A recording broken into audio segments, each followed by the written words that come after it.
Sabemos que han sido tiempos difíciles y que muchos de ustedes han tenido la pérdida de algún ser querido. Entonces, nosotros nos dimos a la tarea de desarrollar un tema el día de hoy que les va a funcionar para que ustedes puedan tener el conocimiento y saber qué es lo que deben de realizar cuando se muere un familiar muy cercano. Hoy hablaremos de los juicios judiciales testamentarios. Así es. Hola a todos. Oye, pues qué triste perder a alguien, ¿no? Y peor aún, que quede conflicto. Aquí tendremos que analizar las dos versiones, con testamento y sin testamento. Me parece perfecto. ¿Tú te acuerdas bien esa parte? ¿Me puedes ayudar un poquito? Sí, bueno, nosotros, cuando un familiar de ustedes muere, hay dos opciones. Pueden tener un testamento. El testamento tiene que ser directamente con el notario. Tiene que haber, lo tiene que emitir el notario y lo tiene que registrar en el Archivo General de Notarías. Así es. Y bueno, una vez que tienen el testamento, si ustedes tienen un testamento, pueden acercarse a una notaría o en su caso pueden iniciarlo judicialmente. ¿Cuándo lo inician en la notaría y cuándo lo inician judicialmente? Cuando los hermanos están de acuerdo.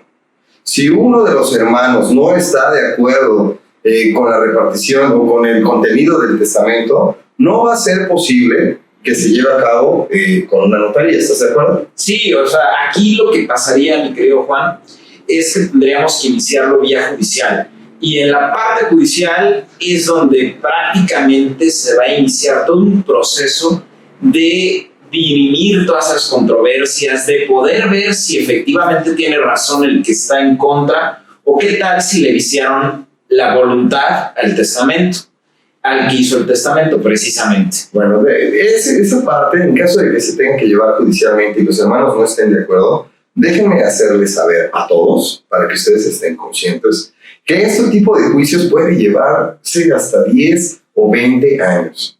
Se puede extender tanto como ellos quieran los herederos. Entonces, lo recomendable es que ustedes siempre tengan una actitud positiva y que puedan llegar a acuerdos entre hermanos para que este tipo de asuntos los puedan llevar y se puedan resolver de manera muy ágil y expedita. En la parte del juicio sucesorio y testamentario, pues bueno, hay 4 etapas, como bien sabemos, y la primera es designación de albacea y declaración de herederos. Cuéntanos, Felipe, por favor. Híjole, dicen que más vale prevenir que lamentar. Cuando no tuvimos esa precaución de hacer un testamento y que, como dicen, hay que las cosas se den, tenemos que empezar un juicio intestamentario. En este caso, los que se creen con derecho de heredar, que por lo regular es la esposa, los hijos, en algunos casos los hermanos o hasta los nietos, pueden acudir ante un juez familiar en la Ciudad de México o en cualquier estado. Y vamos... ¿Me puedes hacer una pausa? Dime. ¿Qué requisitos nos van a pedir? Siempre tenemos que acreditar algo que es básico, que es mi familiar. ¿Cómo lo acreditamos? Con el acta de nacimiento, el acta de matrimonio en caso de que lo esté denunciando la esposa, claro. Y en caso que sea la concubina, porque pues ahora ya hay, claro, eso es muy ya hay actas de concubinato, sí, claro. Mínimo en la Ciudad de México. En otros estados depende del estado, pero sí tenemos actas de concubinato y aquí podemos acreditar ese entroncamiento, que esa es la palabra correcta judicialmente hablando, o parentesco. En ese caso, esa persona que se cree con derecho a heredar puede decirle al juez familiar: hey, aquí estoy. Ok, en caso de que sean hijos, también pueden presentar el acta de nacimiento. En el acta de nacimiento viene quién fue su padre y su madre, entonces va a ser muy fácil identificar los derechos que ustedes tienen con ese documento. Entonces, con esta parte podremos cubrir el interés jurídico. El interés jurídico. Puedan solicitar ante un juez, puedan abrir y denunciar el juicio sucesorio y testamentario. Así es, pequeño detalle, dijiste muy bien, Ojo para los que son estudiantes de Derecho y que nos siguen. Claro. Denuncia solamente en materia familiar y en materia civil existen las sucesiones. Así es. Las demás son demandas, porque el que les diga demanda penal, bueno, no se acerquen con él. Ya lo hablaremos después en otro video. Pero bueno, vamos a seguir en este tema. Es importante que en esta primera etapa van a señalar una audiencia en donde todos tienen que presentarse y votar para ver quién va a ser la persona que va a administrar la masa hereditaria durante el proceso del juicio de sucesorio y testamentario. Así es. En este caso, una vez que acreditemos que precisamente somos familiares, antes de esa audiencia, el juez por ley va a ordenar que siempre se manden 3 oficios. Uno al DIF, por si no hay quien herede, Justo. y se le queda la beneficencia pública. 2, al Archivo General de Notarías, para ver si acaso hay un testamento previo. Hay sorpresas, siempre hay sorpresas. Es como la lotería, luego te lo sacas. Sí. Y por último, al archivo, pero de cada juzgado, Así para ver si existe un juicio previo antes. Porque por ahí puede haber denunciado la sucesión a algún familiar alguna otra persona y sí. y para que se acumulen.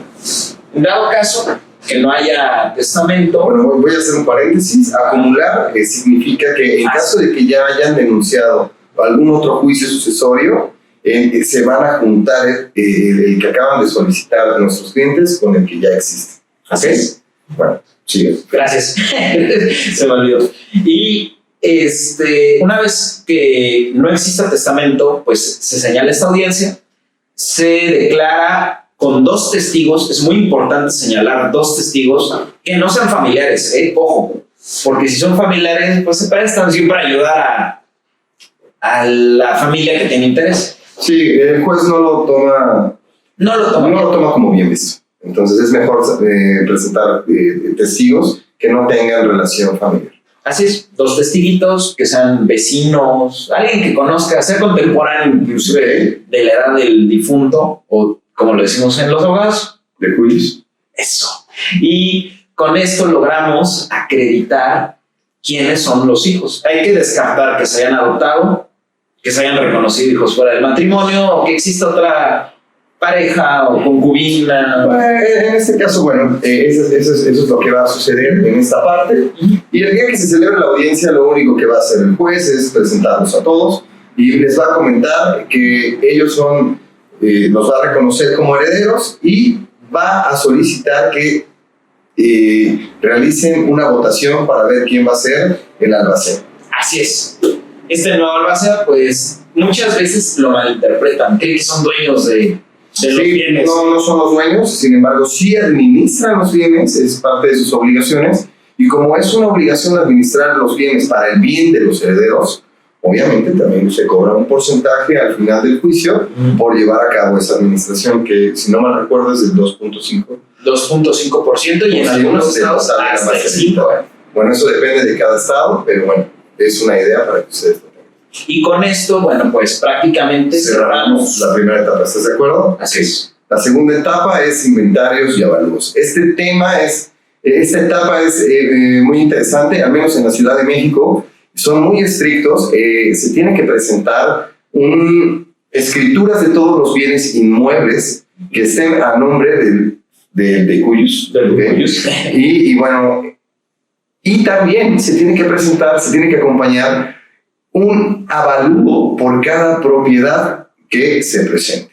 Así es. Además de eso, tenemos que presentar posibles bienes de interés, joyas, obras de arte, semovientes caros. Es un semoviente, para que entendamos, son animales de crianza como caballos. Tú sabes, un caballo pues es en el caso de alguien que tenga esa capacidad económica para poder comprar, sí sucede, y como bien lo dice Felipe, también lo tenemos que presentar dentro en esta etapa, ¿no? Así es. Bueno, ¿por qué piden el avalúo? Es importante poder cuantificar el valor de la masa hereditaria, y la única forma de poder cuantificarla es por medio del avalúo. Al menos así lo señala en la Ciudad de México. Entonces, en otros estados con una boleta predial pueden tomar el valor catastral de los bienes inmuebles y con eso basta. Pero bueno, aquí en la Ciudad de México es así y se tiene que presentar. Una vez que presentemos esto, que el albacea presente las escrituras y los avalúos y toda la relación de los bienes muebles que pueda tener el de cuyos, los herederos tienen que manifestar lo que a su derecho corresponda, manifestando si están de acuerdo, si es que ellos consideran que hace falta algún otro bien mueble o inmueble de que haya sido titular el de cuyos. ¿Okay? Así es. Les dan una vista, que es es un pronunciamiento que les da el juez de un término de días para que ellos digan si sí o si no. Dan 3 días aproximadamente para que ellos puedan decir si están de acuerdo o no. Así es. En caso de que no contesten, se considera que lo que presentó el albacea es correcto y cerramos esta segunda etapa. Entonces procedemos a la tercera etapa. La tercera etapa, que es donde muchas veces brincan los herederos, de por sí ya brincaban tal vez por la falta de algunos inmuebles o algunos objetos, ahora brincan cuando sobre todo hablamos de las cuentas. ¿Qué se cobró? ¿Qué se recibió en el periodo que la persona muerta no está presente? Y sobre todo en bienes inmuebles. ¿Por qué? Porque muchas veces tenemos ese problema de que la gente toma el dinero que no le corresponde. Bueno, ese es uno de los casos. O también muchos de los herederos siempre piensan que la persona que administra los bienes inmuebles se queda con todo el dinero que recaba de todos los bienes inmuebles que administra. Pero bueno, hay que tener conciencia de que también se tienen que pagar el predial, se tiene que pagar el agua, tienen que pagarse las reparaciones de las casas o el mantenimiento para que se puedan conservar en buen estado.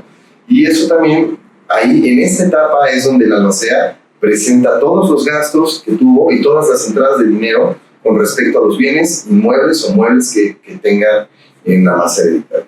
Así es, fíjate que inclusive cuando entre los mismos herederos sospechan del albacea, pueden pedir un curador. El curador va a vigilar al albacea. Es muy interesante. Y el albacea le tiene que rendir cuentas al curador y el curador a su vez al juez para que no haya nada de robo, de dilapidación. Bueno, en este caso, y vamos a regresarnos a la primera etapa que les habíamos comentado muy brevemente, el albacea tiene que garantizar el cargo. Así es. ¿Sí? Y bueno, se puede garantizar de diversas formas. Una de ellas es por medio de una fianza. La fianza lo que va a hacer, el juez va a determinar el monto por el cual el albacea tenga que presentar ese documento de garantía para que pueda garantizar a los demás que va a ejercer un buen cargo. ¿Ok? O en su caso también se puede garantizar con un billete de depósito o con su masa hereditaria. Con su porcentaje, si el albacea es heredero, puede garantizarlo con la parte que le corresponde de la masa hereditaria. Así es. Y fíjate que ahí es cuando, como dicen vulgarmente, tuerce el rabo la puerca. No les gusta porque saben que pueden robar por ahí o... Entonces, ahora sí ya nos regresamos a la tercera etapa. Si en algún momento de esta etapa consideran que los números no cuadran en esta tercera etapa, ustedes pueden solicitar que se haga la aclaración de esos montos y si de plano cachan a que el albacea ha hecho un mal uso de su cargo, pueden hacer valer la fianza presentando ese documento de garantía ante la afianzadora y la afianzadora les va a dar el dinero por el monto que haya sido expedida la póliza. ¿Ok? Se cierra la tercera, suponiendo que toda la administración fue buena y que están de acuerdo también los herederos, se cierra esta etapa y vamos a la cuarta etapa, que es la más interesante. Hijo, el proyecto de partición. ¿Cuántos somos? ¿Cuánto nos toca? Y aquí entran los típicos reproches. Yo le ayudé a mi abuelo, yo lo cuidaba. Estas etapas, si no se ponen de acuerdo, van a ser de terror, ¿no? Por eso les vuelvo a repetir. Tienen que estar con muy buena comunicación y muy abiertos para que puedan llevar a cabo el finalizar este tipo de juicios y que puedan adjudicarse los bienes que les corresponden. ¿Okay? Dicen por ahí que las matemáticas no mienten. Si somos 4 y es un 100%, ¿cuánto nos toca? 25%, pero bueno, también tenemos que pensar algo. Si son 10 casas y cada casa va a ser repartida en un 25%, y alguien no quiere vender o alguien sí quiere vender, eso puede retrasar mucho el hecho de que puedan terminar en esa posesión de su masa hereditaria, sea en dinero o en propiedades. Yo creo que lo mejor es que se dividan, si son bastantes los bienes inmuebles que están dentro de la masa hereditaria, que se los repartan para que cada quien haga con cada propiedad lo que considere.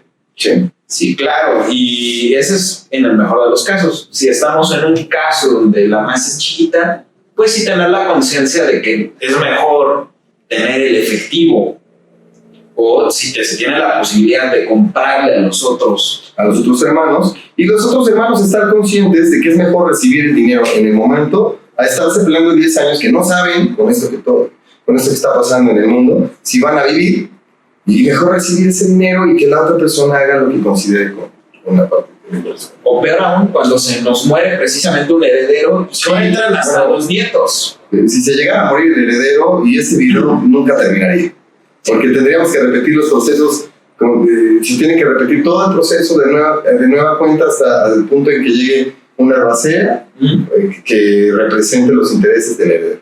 ¿Ok? Entonces, vamos a hacer en este caso que todo marcha bien. Entonces, se hace una repartición de los bienes inmuebles de la masa hereditaria, y una vez que está esa repartición, el juez ya puede dictar que se proceda a la adjudicación. Se tienen que señalar los herederos, el albacea tiene que señalar la notaría pública que se va a encargar de llevar a cabo la adjudicación de los bienes inmuebles, para que esta notaría pase a recoger el expediente al juzgado y pueda llevarse a cabo la adjudicación de los bienes inmuebles a los herederos.